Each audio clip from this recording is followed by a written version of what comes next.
Carolina is starting to recruit. And I mean that like in capital letters.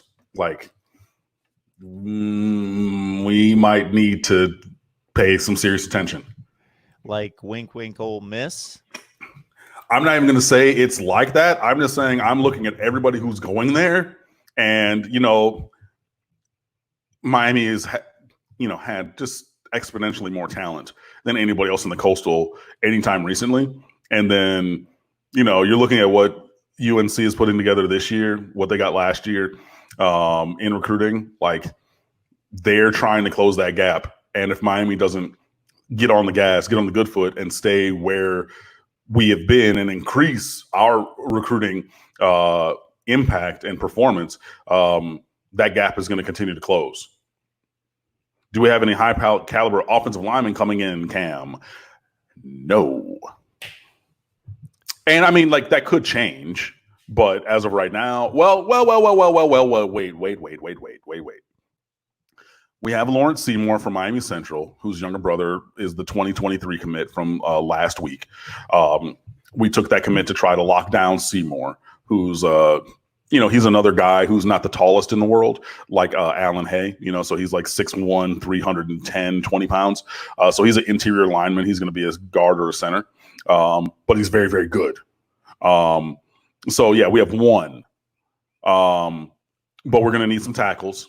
I see that Garen Justice is lobbing offers all over America to all kinds of guys. Excuse me. Unfortunately, you know, some of the very top guys, like namely a Nolan Rucci from Pennsylvania, who's a 6'8" offensive tackle prospect. When they've been shortening their recruiting lists, they've left Miami off. But at least we're getting out there, we're making the connections, we're doing the virtual visits. We've done, you know, some in-person evaluations back, you know, when outside was open and you could do those things. And trying to build those connections, carry those connections from prior job locations and whatnot. But yeah, I mean, the thing that's going to really be important is, I mean, you obviously need talent at all of the positions, including offensive line. You need, you know, guards, tackles, and everything.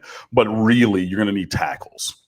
You know, you're going to need some big guys, tall guys, 6'5", 6'6", 6'7", with girth and bulk and strength and talent and athleticism. You're going to need some of those guys. Even if you take a guy like Chris Washington, who's 6'7", 275 as a developmental guy. So, you know, maybe 2 or 3 years down the line until he makes his first impact. Okay, I get it. But you cannot have a roster full of those guys. You're going to need somebody who you can get into action year 1, year 2. You know, like a Seymour, like a Ja'Kai Clark ended up being actually at a guard, like Navon Donaldson. Everybody's All-American, 6'6", 370 pounds coming out of Miami Central.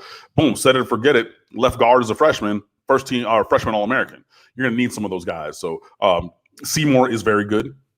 He is, he's the kind of offensive lineman that Miami needs. We just need more of them. The number that I've seen in the last few weeks, getting back to North Carolina, is that, and again, if somebody would run the numbers someday, that would be fascinating to see how many commits hold to particular programs and just overall, you know, a commitment made in May that has to last until December or the next February. What is the percentage that commitment? And I know that numbers are tricky because kids are committing to 5 schools. But I would just be interested.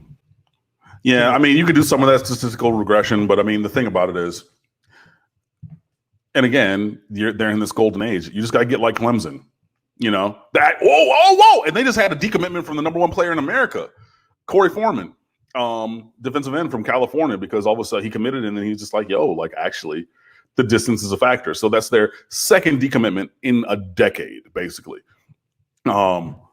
Yes, there was another one, but the kid ended up coming back. So, like, I don't count him as a decommit. You know what I mean?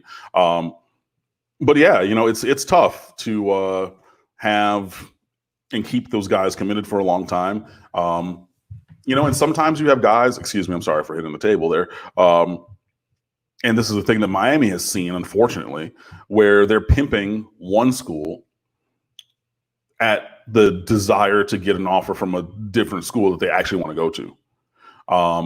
So there's a level of movement and play in there that is part of the process as well. So you kind of have to do count that in there as well. But yeah, I mean, it is interesting. And I think I'm interested to see how this pandemic situation affects things like that, because like, you know, without the ability to like go to team or go to school camps and like pop up onto the radar or like, you know, whatever, you know, you're operating a lot off of what has been done in the past. And yeah, I want to see if guys lock in these positions now, if they wait. I'm just interested to see how this cycle plays out, because it's going to be completely different because the timeline is completely different. So the number that I've seen floated around in a number of categories and phrased a number of ways is that North Carolina right now, whether it's top 300 or top 100 players for 2021, is trailing only Ohio State. So that's just a significant recruiting boost for a program that actually has recruited much better than people might realize. For teams that have gone 3-9 and 2-10 before Mack Brown had arrived, they had the second best recruiting classes in the conference. Yeah,